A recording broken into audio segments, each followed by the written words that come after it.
యెహోవా వలన ఆశీర్వాదం పొందిన వారు ఎవరు, వాళ్ళు ఎక్కడ ఉండాలి అనే అంశం గురించి ఈరోజు మాట్లాడుకుంటున్నాం. ఆది కాండము 26వ అధ్యాయము 29వ వచనం. మేము నిన్ను ముట్టక నీకు మేలే తప్ప మరేమీయూ చేయక నిన్ను సమాధానముగా పంపివేసితిము గనుక నీవును మాకు కీడు చేయకుండానట్లు నీతో నిబంధన చేసుకుందామని అనుకుంటుమి. ఇప్పుడు నీవు యెహోవా ఆశీర్వాదం పొందినవాడవనిరి. చాలు, దేవునికి మహిమ కలుగునుగాక. ఈ మాట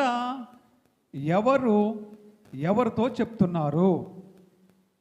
ఈ మాట ఎవరితో చెప్తున్నారంటే, నువ్వు యేసుక్రీస్తు ప్రభు వలన ఆశీర్వాదము పొందినావు అని చెప్తున్నారు.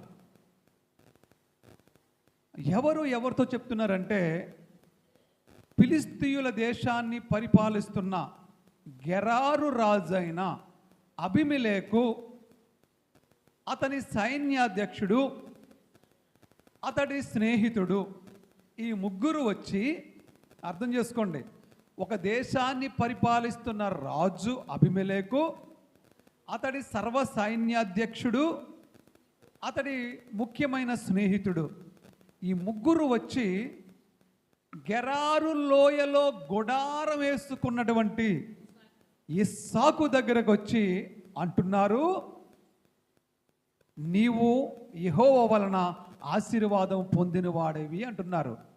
ఎక్కడ సింహాసనం మీద కూర్చున్న రాజు, ఎక్కడ ఆ దేశాన్ని కాపాడుతున్న సర్వ సైన్యాధ్యక్షుడు, ఎక్కడ ఆ దేశములో మంచి ప్రాముఖ్యమైనటువంటి రాజుకు స్నేహితుడు, వాళ్ళ ముగ్గురు సింహాసనం దిగేసి ఎక్కడో లోయలో, గెరారు లోయలో, ఊరు అవతల, దేశం అవతల ఒక లోయలో గుడారం వేసుకున్నటువంటి ఇస్సాకు దగ్గరకు వచ్చి, నువ్వు యెహోవా వలన ఆశీర్వాదం పొందావు కాబట్టి నువ్వు నేను ఒక నిబంధన చేసుకుందాం, నువ్వు నా జోలుకు రావద్దు, నేను నీ జోలుకు రాను అని ఒక రాజు ఇద్దరు వ్యక్తులు తీసుకొచ్చి ఇస్సాకుని బ్రతిమలాడే రీతిగా వస్తున్నాడంటే, ఏంటి ఇస్సాకులో ఉన్న గొప్పతనం?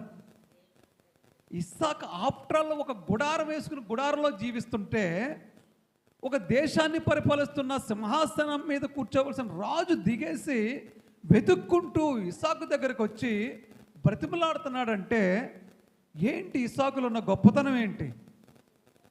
అప్పుడు ఇస్సాకు అంటున్నాడు, చెప్తాను ఇస్సాకులో ఉన్న గొప్పతనం ఏమిటి తర్వాత.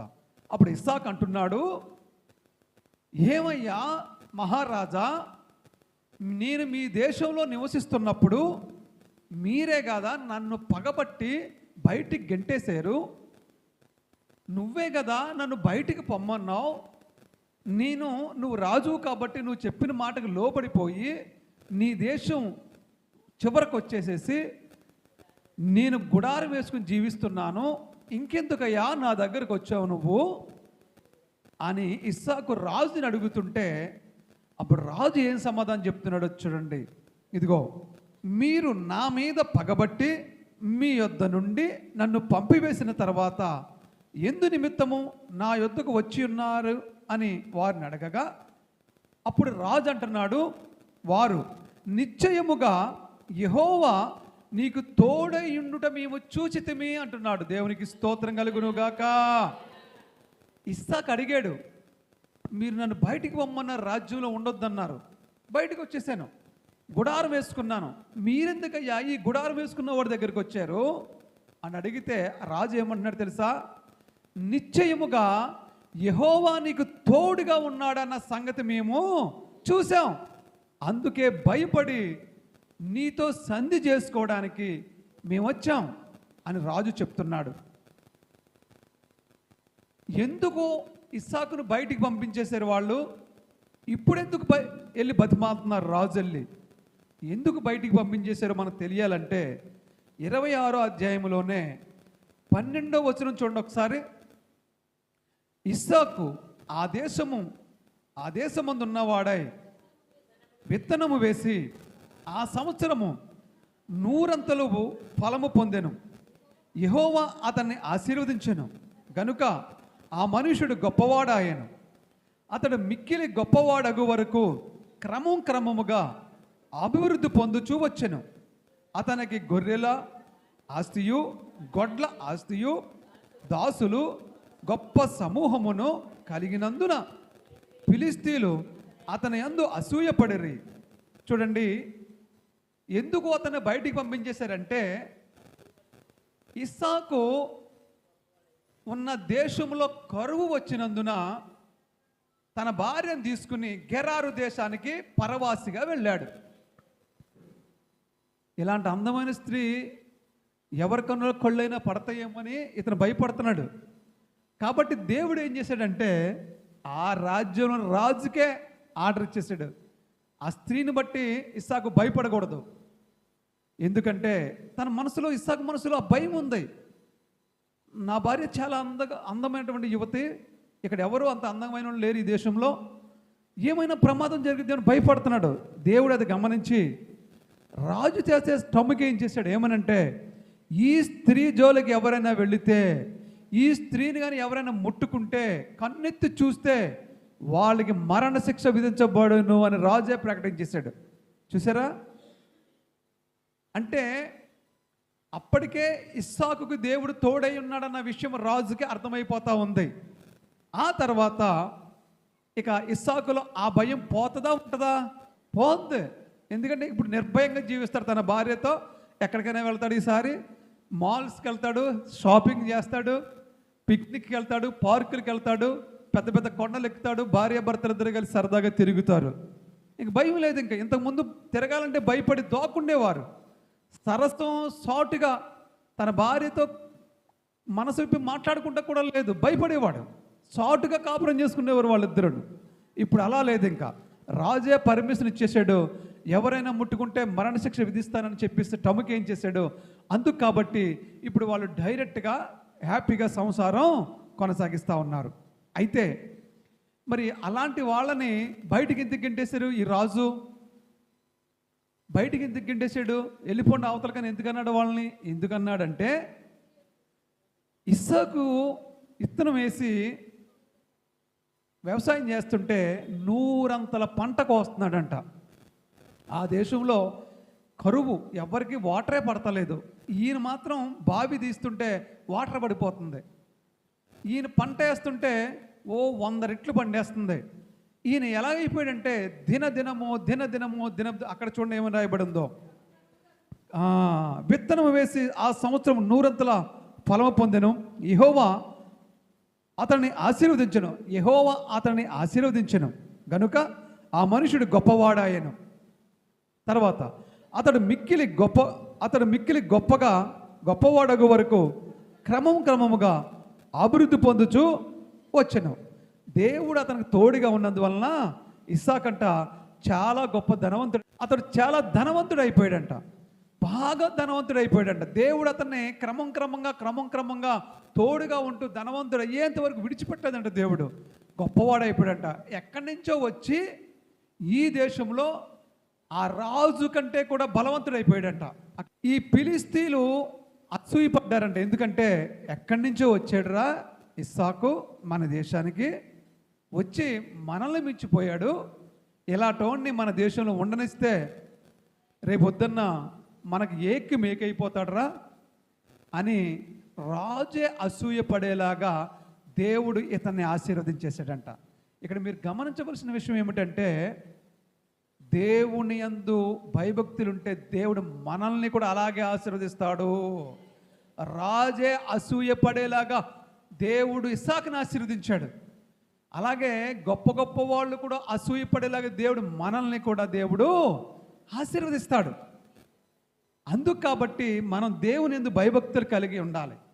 ఇప్పుడు ఇస్సాకు దగ్గరికి ఇంత ఆస్తిపరుడు అయిపోయాడు, పెద్దోడైపోయాడు, రాజు కంటే బలవంతుడై, రాజే అంటాడు నీవు మాకంటే బలవంతుడైపోయావు అంటాడు వచ్చి.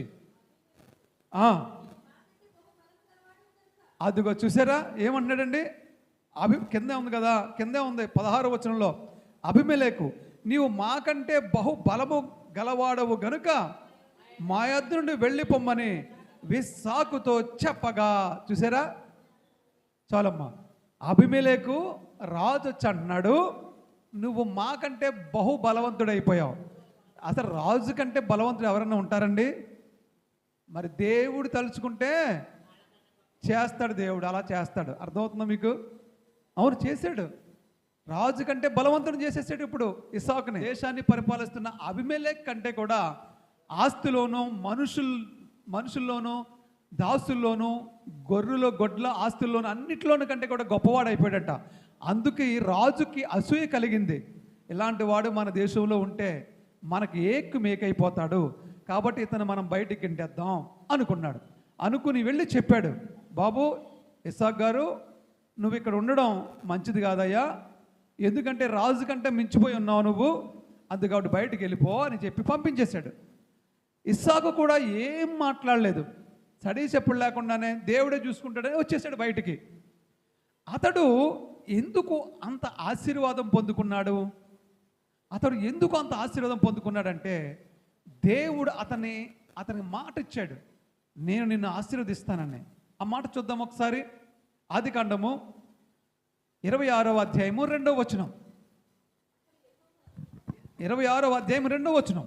అక్కడ యెహోవా అతనికి ప్రత్యక్షమై నీవు ఐగుప్తులోనికి వెళ్ళక నేను నీతో చెప్పు దేశమందు నివసించుము, దేశమందు పరవాసివై ఉండుము, నేను నీకు తోడై ఉండి నిన్ను ఆశీర్వదించెదను. ఏలయనగా నీకును నీ సంతానమునకును ఈ దేశములన్నీ ఇచ్చి నీ తండ్రి అయిన అబ్రహాముతో నేను చేసిన ప్రమాణము నెరవేర్చి ఆకాశ నక్షత్రం వలె నీ సంతానమును విస్తరింపచేసి ఈ దేశములన్నీ నీ సంతానమునకు ఇచ్చెదను. నీ సంతానము వలన సమస్త భూలోకములోని సమస్త జనులు ఆశీర్వదింపబడుదురు. ఏలయనగా అబ్రహాము నా మాట విని నేను విధించిన దానిని ఆజ్ఞలను నా కట్టడలను నా నియమములను గైకొనని చెప్పాను. చాలు, దేవునికి స్తోత్రం కలుగును గాక. గెరారు దేశానికి వచ్చిన రోజున యెహోవా అతనికి ఒక వాగ్దానం చేశాడు. ఏమనంటే, ఈ దేశం ముందు పరవాసివై ఉండు నువ్వు, నేను నిన్ను ఆశీర్వదిస్తాను. ఎలాగ ఆశీర్వదిస్తాను అన్నాడు? చూడు, నీ తండ్రి అయిన అబ్రహాముతో చేసిన ప్రమాణం నెరవేర్చి ఆకాశ నక్షత్రముల వలె నీ సంతానమును స్థిరపజేసి ఈ దేశములన్నీ నీ సంతానములకు ఇచ్చేదను. నీ సంతానము వలన సమస్త భూలోకములోని సమస్త జనులు ఆశీర్వదింపబడుదురు. ఇది ఇస్సాకుకి ఇచ్చిన దేవుడిచ్చిన వాగ్దానం, దేవుడిచ్చిన ఆశీర్వాదం. ఏమంటున్నాడు? నీ వలన నేను గొప్పగా ఆశీర్వదిస్తాను, నీకు ఆకాశ నక్షత్రాలంతా విస్తారమైనటువంటి సంతానం కలిగిద్ది, ఈ దేశాలన్నీ నీ సంతానానికి నీకు ఇచ్చేస్తాను నేను, నీ వలన అనేకులు ఆశీర్వదింపబడతారు అని ఇస్సాకును దేవుడు ఆశీర్వదించాడు. కనుక ఇస్సాకు ఆ దేశంలో రాజు కంటే కూడా గొప్పగా ఆశీర్వదింపబడ్డాడు. ఇప్పుడు నేను ఒక మాట చెప్తాను మీకు. దేవుడు మనవణ్ణి, కొడుకుని, తాతని కూడా ఆశీర్వదించారు. ఎవరా ముగ్గురును? తాత, కుమారుడు, మన ముగ్గురిని ఆశీర్వదించారు. ఎవరా ముగ్గురును? అబ్రహాము, ఇస్సాకు, యాకోబు. ముగ్గురిని ఒకేలా ఆశీర్వదించాడు, ముగ్గురిని ఒకేలా. ఇప్పుడు మీరు ఇస్సాకు ఆశీర్వాదం గురించి తెలుసుకున్నారు కదా. తర్వాత యాకోబు ఆశీర్వాదం, ఇస్సాకు కొడుకైనటువంటి యాకోబు ఆశీర్వాదం కూడా ఒకసారి మనం చదువుకుందాం. అలాగే ఆశీర్వదించాడు యాకోబును కూడా. చూడండి, ఆదికాండము 28:13. ఆదికాండము 28:13. మరియు యెహోవా చదువమ్మా. దానికి పైగా నిలిచి, నేను నీ తండ్రి అయిన అబ్రహాము దేవుడను ఇస్సాకు దేవుడైన యెహోవాను, నీవు పండుకొని ఉన్న ఈ భూమిని నీకును నీ సంతానమునకు ఇచ్చెదను. నీ సంతానము భూమి మీద లెక్కకు ఇసుక రేణువల వలె అగును. నీవు పడమటి తట్టును, తూర్పు తట్టును, ఉత్తరపు తట్టును, దక్షిణపు తట్టును వ్యాపించెదవు. భూమి యొక్క వంశములన్నీ నీ మూలముగాను నీ సంతానము మూలముగాను ఆశీర్వదింపబడును. ఇదిగో నేను నీకు తోడై ఉండి నీవు వెళ్ళు ప్రతి స్థలమందు నిన్ను కాపాడుచు ఈ దేశమునకు నిన్ను మరలా రప్పించెదను. నేను నీతో చెప్పేది నెరవేర్చు వరకు నిన్ను విడువనని చెప్పగా. చాలు, దేవునికి మహిమ కలుగును. ఇప్పుడు అర్థమైందా మీకు? సేమ్ ఇస్సాకుని ఎలాగైతే ఆశీర్వదించాడో, ఇస్సాకు కుమారుడు అయినప్పుడు యాకోబుని కూడా దేవుడు అలాగే ఆశీర్వదిస్తున్నాడు. ఇదిగో నీకు సంతానాన్ని, భూమి మీద ఉన్న ఇసుక రేణువులంతా సంతానం నీకు ఇస్తాను, నేను నువ్వు పడుకున్న ఈ స్థలాన్ని నీకు నీ వంశానికి ఇచ్చేస్తాను, సమస్త దేశాలని నీ సంతానానికి ఇచ్చేస్తాను, నిన్ను మరలా తీసుకొస్తాను నేను, నువ్వు గొప్పవాడయ్యేంత వరకు కూడా నేను నిన్ను విడిచిపెట్టను. ఇస్సాకును ఎలాగైతే ఆశీర్వదించాడో యాకోబుని కూడా దేవుడు అలాగే ఆశీర్వదించాడు. మరి ఈ ఇస్సాక్కి ఇప్పుడు యాకోబు తండ్రి ఏమో ఇస్సాకు తండ్రి ఎవరు? అబ్రహామును కూడా అలాగే ఆశీర్వదించాడు దేవుడు. అది కూడా ఆ ఆశీర్వాదం కూడా ఒకసారి చూద్దాం. ఆదికాండం తీయండి. ఆదికాండము 13వ అధ్యాయము 14వ వచనం. 13-14 లోతు అబ్రామును విడిచిపోయిన తరువాత యెహోవా ఇదిగో నీ కన్నులెత్తి నీవు ఉన్న చోట నుండి, ఇదిగో చూడండి, అబ్రహాముతో దేవుడు అంటున్నాడు. లోతు వెళ్ళిపోయిన తర్వాత, లోతును అబ్రహాం కలిసి ఉండేవారు కదా, లోతు బయటికి వెళ్ళిపోయిన తర్వాత అబ్రహాము ఆశీర్వాదం పడుతున్నాడు. ఎలా ఆశీర్వాదం పడుతున్నాడు చూడండి. యెహోవా అంటున్నాడు, ఇదిగో అబ్రహామా, నువ్వు కన్నులెత్తి నీవు ఉన్న చోట నుండి ఉత్తరపు తట్టు, దక్షిణపు తట్టు, తూర్పు తట్టు, పడమర తట్టును చూడుము. ఇదే విషయాన్ని యాకోబుతో చెప్పాడా లేదా దేవుడు? చెప్పాడా? 4 దిక్కుల్లో చూడు, 4 దిక్కులను కూడా నీకు ఇచ్చేస్తానన్నాడు దేవుడు. ఇదే వాగ్దానం ఫస్ట్ అబ్రహాముకి ఇచ్చాడు. చదవమ్మా. ఎందుకనగా నీవు చూచుచున్న ఈ దేశమంతటిని నీకును నీ సంతానమునకును సదాకాలము ఇచ్చేదను. నీకు నీ సంతానానికి సదాకాలం ఇచ్చేస్తాను నేను. తర్వాత మరియు నీ సంతానమును భూమి మీద రేణువుల వలె విస్తరింపచేసేదను. ఎట్లనగా ఒకడు భూమి మీద నుండి రేణువులను లెక్కింపగలిగిన ఎడల నీ సంతానమును కూడా లెక్కింపవచ్చును. దేవునికి స్తోత్రం, హల్లెలూయా. సేమ్ ఆశీర్వాదం అబ్రహాముకి ఇచ్చింది అదే ఆశీర్వాదం, ఇస్సాకుకి ఇచ్చింది అదే ఆశీర్వాదం, యాకోబుకి ఇచ్చింది కూడా అదే ఆశీర్వాదం. 3 ఆశీర్వాదాలు కూడా మనం చదువుకున్నాం. అబ్రహాము ఇంకొకటి కూడా ఇస్తాడు చూడమ్మా. 15:5 కూడా చూడు. 15వ అధ్యాయం 5వ వచనం. 15వ అధ్యాయం 5వ వచనం.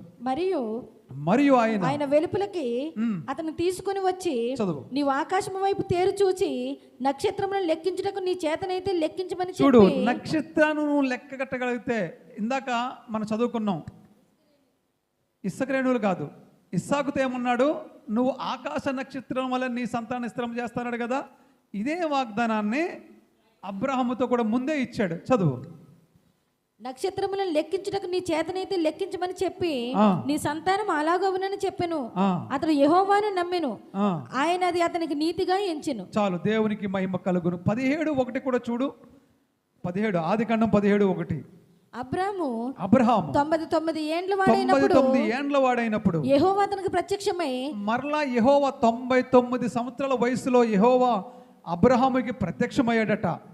నేను సర్వశక్తి గల దేవుడను, నా సన్నిధిలో నడుచుచు నిందారహితుడివై ఉండుము. నాకును నీకును మధ్య నా నిబంధనను నియమించి నిన్ను అత్యధికము అభివృద్ధి పొందించెదనని మళ్ళా ఆశీర్వదిస్తున్నాడు అబ్రహాముకి.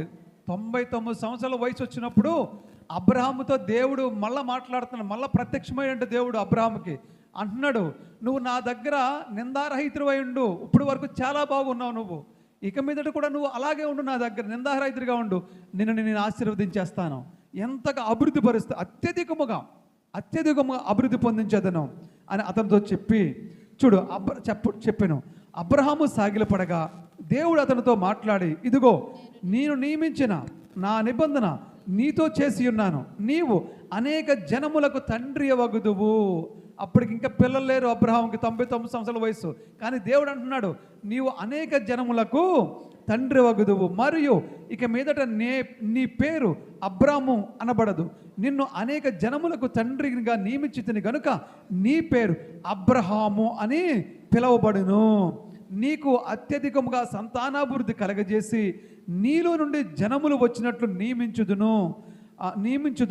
రాజులు నీలో నుండి వచ్చేదరు. నేను నీకును నీ తర్వాత సంతానమునకును దేవుడై ఉండినట్లు నీకును నీ తర్వాత వారి తరములో నీ సంతతికి నీ మధ్య నా నిబంధనను నిత్య నిబంధనగా స్థిరపరచుదును. నీకును నీ తరువాత నీ సంతతికి నీవు పరదేశీ ఉన్న దేశమును అనగా కానాను దేశం అంతటిని నిత్య స్వచ్ఛముగా ఇచ్చి వారికి దేవుడినైందని అతనితో చెప్పిన. దేవునికి స్తోత్రం కలుగును గాక. చూసారండి వాగ్దానాలు ఎలాగున్నాయో. అబ్రహాముకి ఇచ్చిన వాగ్దానమే ఇస్సాకుకి కూడా ఇచ్చాడు దేవుడు. ఇస్సాకుకి ఇచ్చిన వాగ్దానమే యాకోబు కూడా దేవుడు ఇచ్చాడండి. అంటే వాగ్దానము కంటిన్యూగా దేవుడు మాట తప్పేవాడు కాదు. అర్థం చేసుకోండి, దేవుడు మాట తప్పేవాడు కాదు. దేవుడు వంశాలన్నిటిని కూడా దేవుడు ఏం చేస్తాడండి? ఆశీర్వదిస్తాడు, అభివృద్ధి పరుస్తాడు, గొప్ప చేస్తాడు.